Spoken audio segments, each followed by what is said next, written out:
example of a disease that because the rich countries don't have the disease, it just doesn't get hardly any money for diagnostics or drugs or vaccines. And so that's been one of our big focuses. TBC ini penyakit yang udah ada ratusan tahun. Ini penyakit juga yang sudah membunuh jauh lebih dari COVID. 1 miliar orang udah meninggal.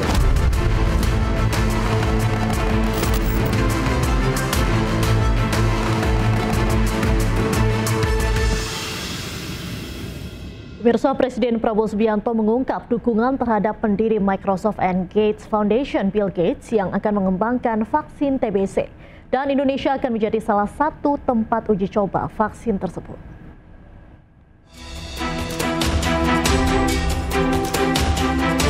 Presiden Prabowo Subianto menerima kunjungan pendiri Microsoft and Gates Foundation, Bill Gates, di Istana Merdeka Jakarta pada Rabu pagi, 8 Mei lalu. Pertemuan itu membahas sejumlah isu strategis dan kerjasama. Di antaranya, Bill Gates akan menjadikan Indonesia sebagai tempat uji coba vaksin tuberkulosis atau TBC yang dikembangkannya. Pemerintah Indonesia pun menyambut baik kepercayaan untuk ikut serta dalam uji coba vaksin TBC, mengingat Indonesia tercatat sebagai salah satu negara dengan korban jiwa akibat TBC tertinggi di dunia. Mengembangkan vaksin TBC untuk dunia, tapi Indonesia menjadi salah satu tempat yang akan dicoba. Dan kita mengetahui bahwa TBC memakan korban yang besar, yang meninggal hampir 100.000 tiap tahun. Bill Gates pun optimis terhadap pengembangan vaksin TBC dan peran penting Indonesia dalam uji coba vaksin itu. We need a tuberculosis vaccine, and in fact, the trials for tuberculosis vaccine have started, including with a strong relationship here in Indonesia. We have 2 of the sites where we're testing that vaccine are here, and that will help us know how well it works.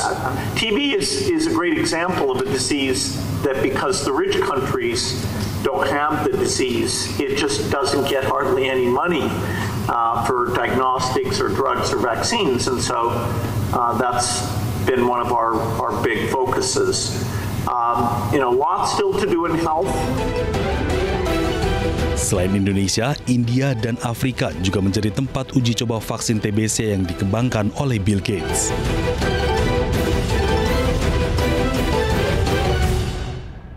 Menteri Kesehatan Budi Gunadi Sadikin mengungkap sejumlah alasan Indonesia tertarik menjadi tempat uji coba klinis vaksin TBC.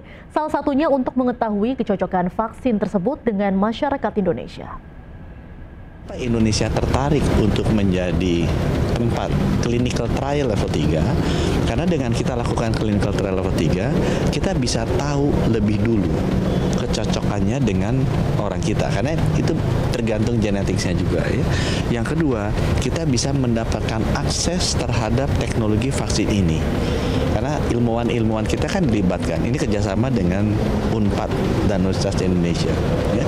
Yang ketiga, kita sekaligus bisa menegosiasi nanti kalau ini sudah jadi, kita bisa lakukan produksinya lebih cepat di Bio Farma di Indonesia.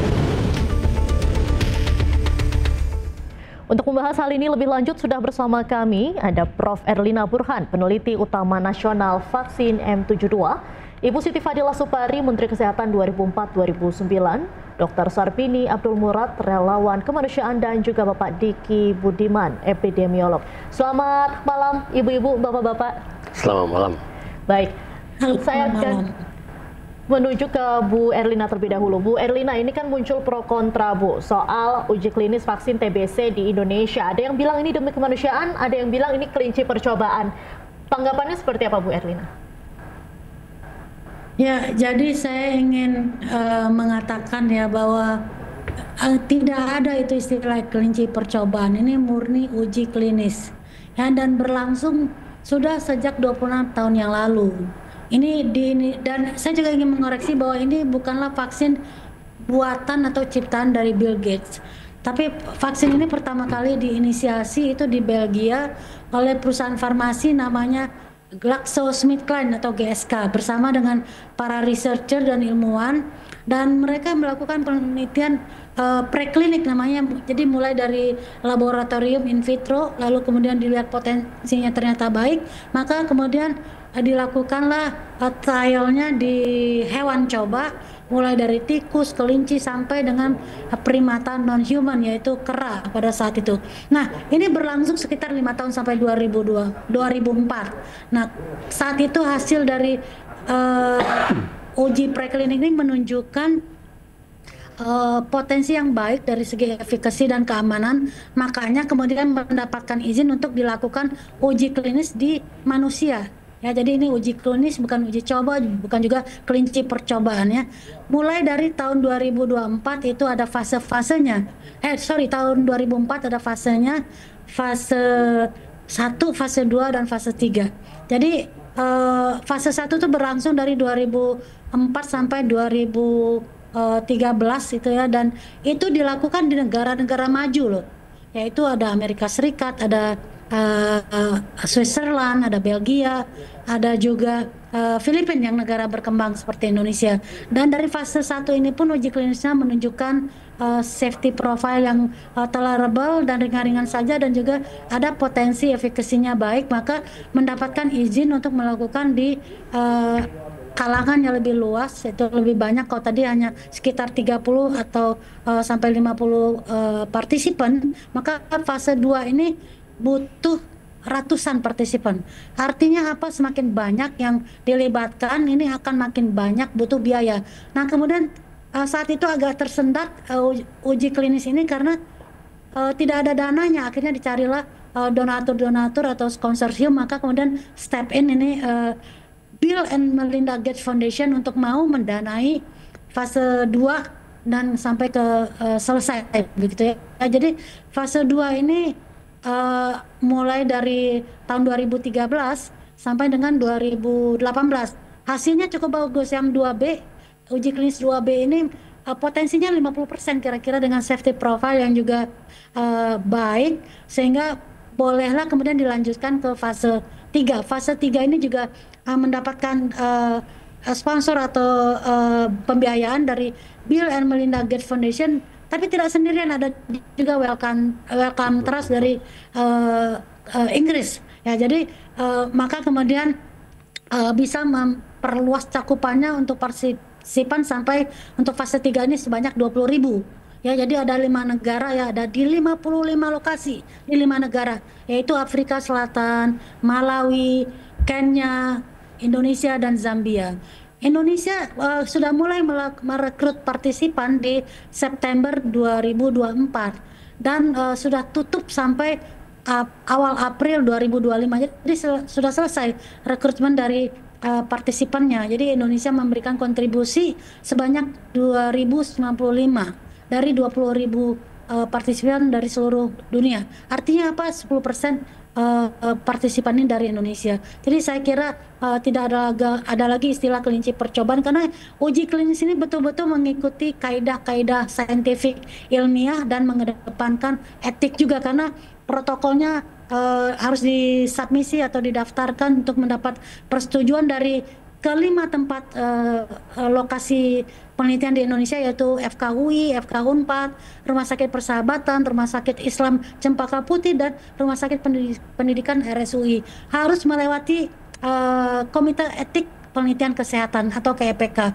Kalau sudah mendapat izin, barulah kemudian diajukan untuk mendapatkan izin atau PPUK, persetujuan penyelenggaraan uji klinis dari Badan POM. Ini butuh waktu sampai kira-kira setahunan, makanya kita baru bisa mulai rekrutmen di September 2024 dan sudah selesai rekrutmen sampai April 2025. Saat ini kita hanya mengikuti, memantau, melakukan evaluasi terhadap 2095 partisipan ini selama 4 tahun ke depan. Ya. Baik, Bu Siti Fadilah, boleh tanggapannya terkait dengan kebijakan pemerintahan ini? Ya, kalau saya dengar dari keterangannya Profesor Erlina Burhan, bahwa ini sih bukan karena suatu program nasional tadinya. Ini adalah programnya Bill Gates untuk membuat vaksin itu. Ya, karena ada kemacetan tadi yang kemudian Bill Gates ini diambil fase 2-nya dan dia akan selesaiin. Jadi ini kepentingan Bill Gates untuk membuat vaksin TBC yang akan dia jual nanti tentunya saja ke seluruh dunia. Jadi ini pure business menurut saya dari Bill Gates. Cuman kenapa kita kok menawarkan bahwa rakyat kita menjadi bagian dari uji coba. Uji coba dengan uji klinis itu sama, tidak beda. Cuman bahasa Indonesia, kalau itu bahasa akademis ini bahasa kebanyakan. Uji coba sama uji klinik itu sama. Jadi jangan dipikir kalau uji klinis itu bukan uji coba, sama. Uji coba bisa dilakukan sama dengan uji klinis. Kalau uji klinis itu bahasa akademis, kalau uji coba itu bahasa awam. Baik. Jadi kalau saya lihat boleh Silakan, Bu aku Erlina. ya. Jadi uji klinis yang dilakukan ini standarnya betul-betul standar yang sangat ketat ya, mengikuti good clinical practice yang ya harus uji coba juga good. Baik Bu, saya selesaikan sedikit. Jadi menurut saya yang jelas uji coba atau uji klinis ini adalah kepentingan seseorang untuk membuat vaksin yang akan dijual ke seluruh dunia. Bukan karena persoalan yang ada di Indonesia saja gitu. Jadi kalau memang itu persoalan di Indonesia mestinya pakai kajian yang ini dan kemudian memakai Mycobacterium kita. Ini pakai Mycobacterium dari mana, Prof? Mycobacteriumnya apakah dari mana saya nggak tahu, apakah dari Afrika ataukah dari Indonesia protein Mycobacteriumnya? Ya, jadi Bu Siti Fadila, ini kan sebetulnya masalah global ya. Tuberkulosis ini penyakit yang sudah ribuan tahun dan tidak pernah sampai tuntas hingga saat ini. Kita sudah melakukan semua upaya deteksi, penemuan kasus, pengobatan, tapi tetap saja setiap tahunnya 10,8 juta kasus per tahun. Dan Indonesia itu ada 1.090.000 kasus, artinya 10% kasus TB di dunia ini ada di Indonesia. Dan kita nggak pernah lepas nih, udah beratus-ratus tahun. Perlu inovasi. Perlu inovasi. Inovasi menurut Prof katanya kalau TB itu yang penting eradikasi bukan vaksinasi. Itu di podcastnya Prof yang malam-malam itu. Prof katanya eradikasi. Jadi bukan vaksinasi.